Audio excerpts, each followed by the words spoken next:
আসসালামু আলাইকুম, নূরজাহান কুকিং রুমে সবাইকে স্বাগতম। আজকে রান্না করিম চেউড়া মাছ।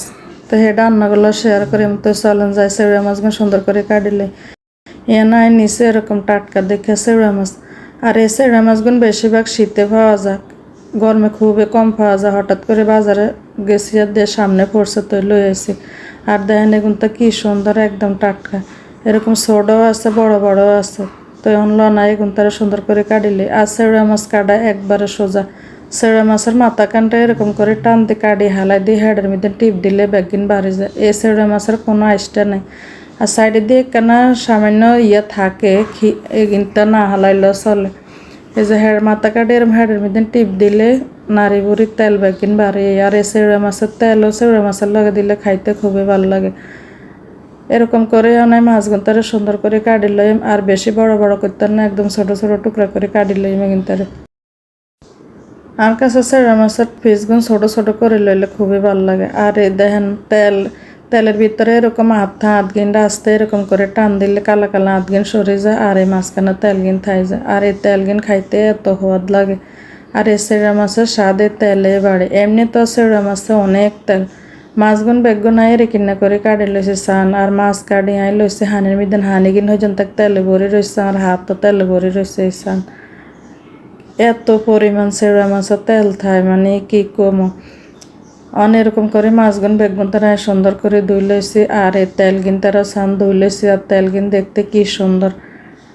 মাছ আর তেল দুই সাইডে থুইয়া দিছে, হাইলার মধ্যে দিয়ে দিচ্ছে না পরিমাণ মতো তেল। আর দিয়ে দিচ্ছে পেঁয়াজের পরিমাণ কেন বেশি করে দিম, কারণ আর শুধু পেঁয়াজের উপরে কিন্তু বুনা করি। পেঁয়াজ গিনটা হালকা একটু ভাজি করে লই, লাল লাল করে ভাজতাম না। আর পেঁয়াজ গিন একটু মোটা মোটা করে কাশি যান। মাছের লগে পেঁয়াজের টুকরা গুন যান দাঁতের তালে পড়বো, খাইতে খুবই ভালো লাগবো। পেঁয়াজ গিনটা একখানা লাড়ি ছাড়িলে অনায় দিয়ে দিছি না আদা রসুন বাটা 1 চামচের মতো।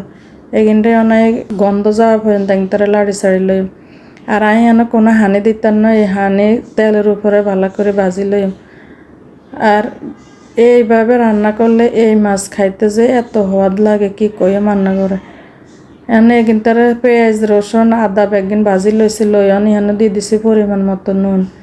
আর আজকে আমি মশলার মধ্যে হানি দিতাম না, তেলের উপরে মাছ গিনটা ভাজি করে লই দিয়ে দিছি পরিমাণ মতো হলুদ। আর দিয়ে দিম শুকনো মরিচের গুঁড়া। আর কিন্তু জাল জাল করে রান্না এর লাগে দিয়ে দিছি মরিচের গুঁড়া পরিমাণ একখানা বেশি। অনেক কিন্তু এই তেলের মধ্যে একটু লাড়ি ছাড়ি লইম। আর লাড়া ছাড়া দিতে দেন কালার কি সুন্দর আসছে। হানি দিতেন না কিনলে গাই এই তেলের মধ্যে মাছগুন তারা একটু ভাজি লইম, যেহেতু আলাদাভাবে আর ভাজা না লাগে।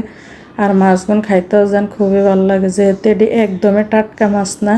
আর এসার নুন দিয়ে সুন্দর করে এগুন তারা ধুই লইছি। আর এই চেউড়া মাছের ডিম আমি প্রথম দেখছি, কে কে দেখছেন অবশ্যই জানাবেন। এই যে হলুদ হলুদ যে দিয়ে দিয়েছে চেউড়া মাছের ডিম। অনায় মাছ গিনতারে এই মশলার মধ্যে দিয়ে গিনতারে ভালো করে লাড়ি ছাড়ি লইম। কারণ ইয়ানো হানি দিতাম না, এই তেলের আর মশলার উপর আমি মাছ গিনতার একটু ভালো করে ভাজি লইম, তাইলে খাইতে খুবই ভালো লাগবো। আর এই মাছ গিনতারা এন্ন একখানা হোড়া হোড়া করে করিম। এইভাবে এই মাছ চেউড়া মাছ কে কে খাইছেন অবশ্যই কমেন্টে জানাবেন। আর কাছে তো খুবই ভালো লাগে এরকম হোড়া হোড়া করে চেউড়া মাছ ভুনা করলে। আর সকালবেলা যদি হানি ভাত দিয়ে খাওয়ান যায়, দুর্দান্ত লাগে খাইতে। একটু লাড়ি ছাড়ি দিয়ে ডাকনাগা দিয়ে আরও কতক্ষণ একখানা কষাই লইম। কিছুক্ষণ হরে ডাকনাগা উড়ে আবার একটু লাড়ি ছাড়ি লইম, যেহেতু এখানে কোনো হানি দিন নাই, হোড়া যাইতে হারে। এইভাবে লাড়াছাড়া করে লইলে মাছরে আলাদা যে বাজন লাগে সেই বাজারটা আর করণ লাগে না। মশলার লগে ভালো করে একখানা লাড়ি ছাড়ি লই দিয়ে দিম পরিমাণ মতো হানি। যেহেতু কিন্তু মাখা মাখা করিম, হানিকের পরিমাণ একটু কম করে দিম। হানিকান দিয়ে একটু লাড়ি ছাড়ি লইছি, আর মনে হয় একটু হানি লাগবো, তার একটু হানি লগে অ্যাড করে দিম।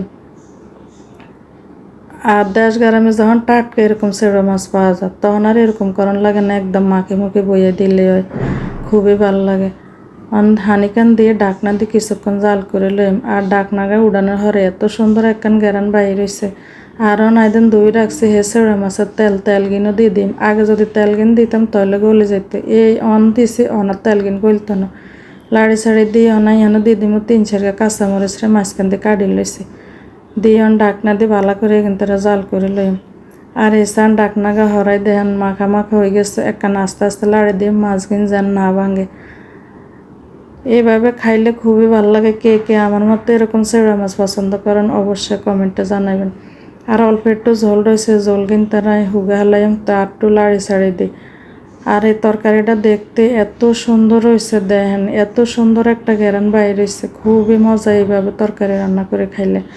কে কে চেউড়া মাছ পছন্দ করেন আমার মতো অবশ্যই কমেন্টে জানাবেন। এখন আয়ো ঢাকনা দিয়ে আর কতক্ষণ জাল দিয়ে লইছে, ঢাকনাকে উঠা লাইছে। দেন মাছের তান সুন্দর মতো তেল ছাড়ি দিছে, অন দিয়ে দিছে ধনিয়া হাতা দিয়ে আটটু লাড়ি ছাড়ি মাছে আর ধনিয়া হাতা একখানা মিলে লইম। আর লাড়া ছাড়া দেখে বুঝতে আছেন ইয়ানা কোনো জল নাই, একদম তেল ছাড়ি দিছে।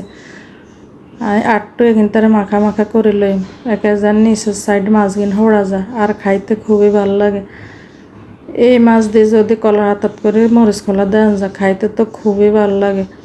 আর সান তরকারিখান দেখতে কি সুন্দর লাগতেছে। এই যে কিছু কিছু মাছ হোড়াও গেছে। এইভাবে রান্না করে খাইয়া অবশ্যই কমেন্টে জানাবেন। আর যারা আমার চ্যানেলটা সাবস্ক্রাইব করেন না, সাবস্ক্রাইব করবেন, আমার পাশে থাকবেন, লাইক দিবেন, শেয়ার করবেন।